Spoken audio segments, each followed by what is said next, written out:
Alors, le numéro 49 de la page 54. Économie d'énergie. On nous dit le tableau suivant présente le montant des investissements en milliers de dollars effectués sur des immeubles en vue de réaliser des économies d'énergie, ainsi que les factures de chauffage, qui sont aussi en milliers de dollars, de chacun de ces immeubles. Alors, ce qu'il faut comprendre ici, c'est que c'est un très long tableau. On n'a pas trop de tableaux, là. Si vous regardez, les investissements de 4 milliers, 4,5, 5, 5,5, 6,5, ça se poursuit 7, 7,5, 8, 8,5 jusqu'à 10. Ça se continue à 10,5. On voit ici le 10,5, 11, 11,5, 12, 12.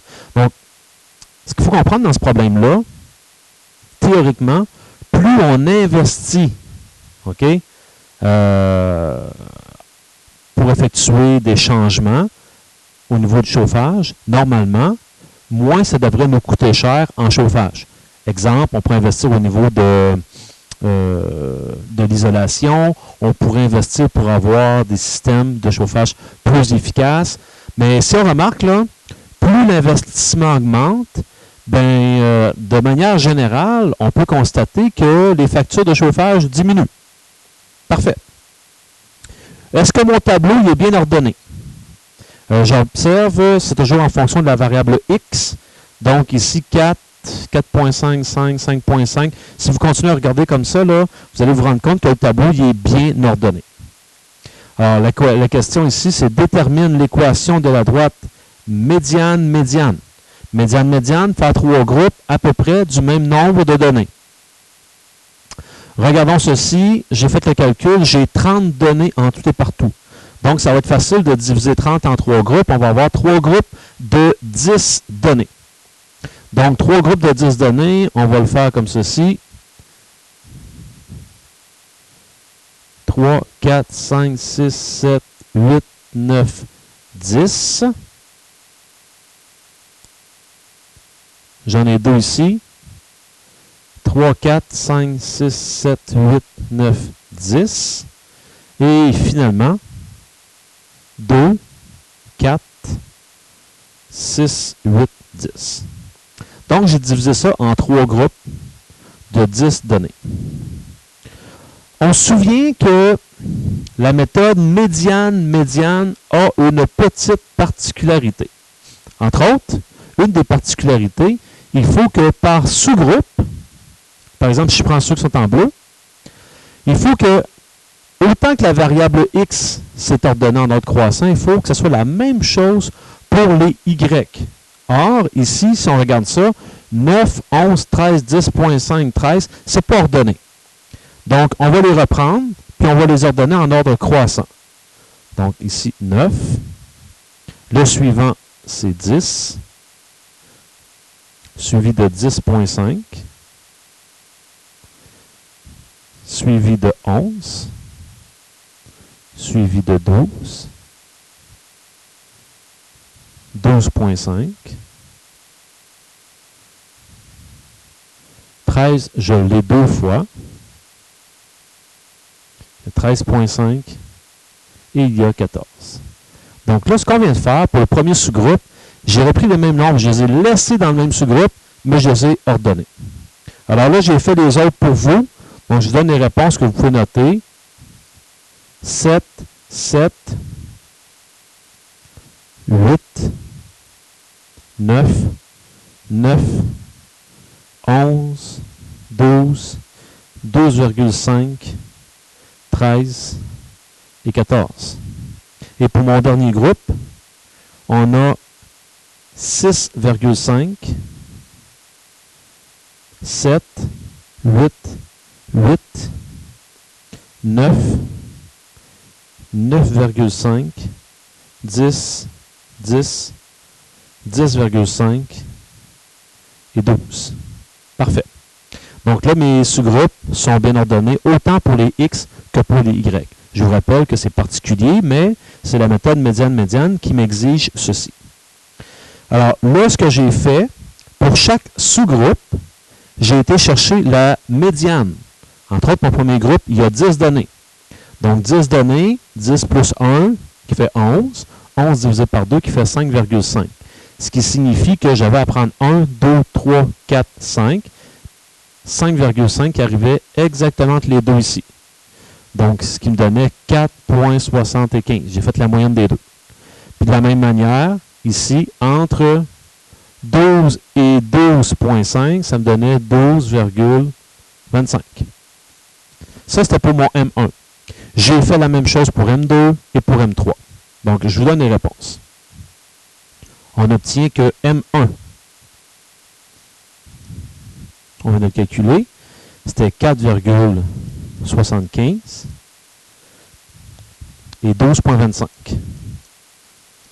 Alors que M2, vous allez obtenir en le faisant 7,25 et 10. M3, on obtient 10,75 et 9,25. Pour avoir fait la technique médiane-médiane plus d'une fois, on se souvient qu'on se doit de calculer le point P. Le point P qui est la moyenne de M1, M2, M3. Je l'ai calculé pour vous.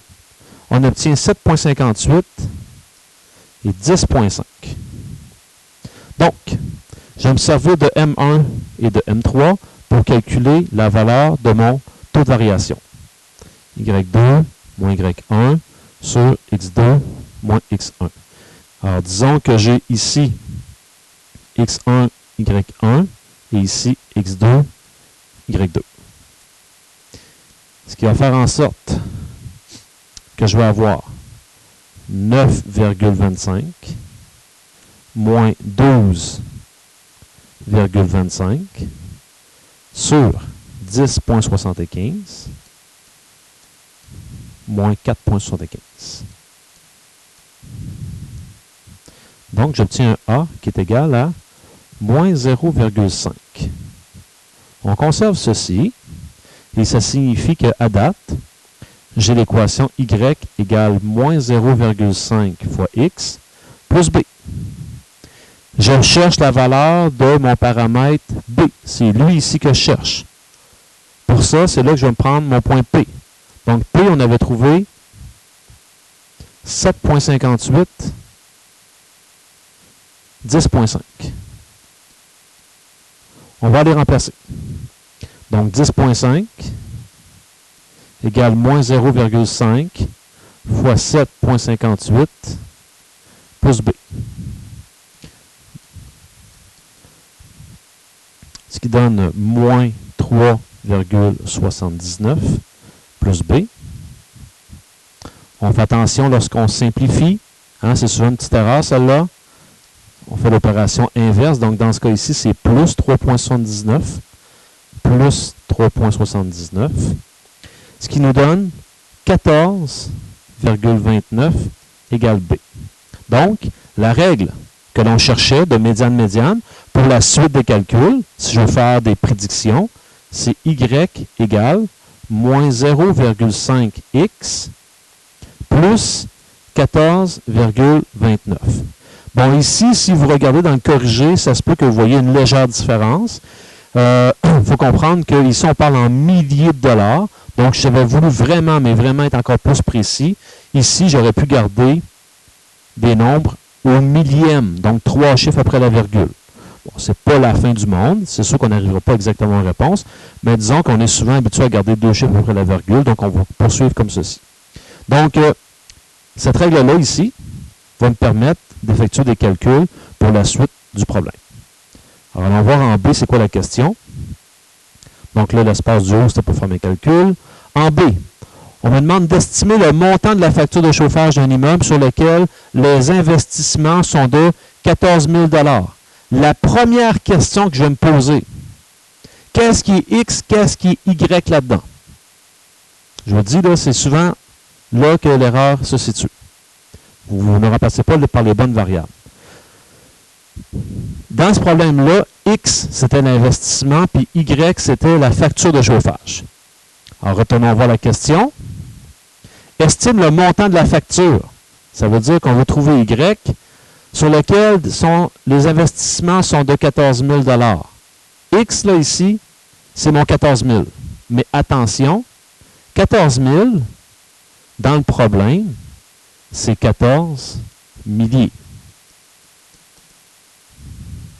C'est 14 milliers. Donc, je vais prendre x qui égale 14.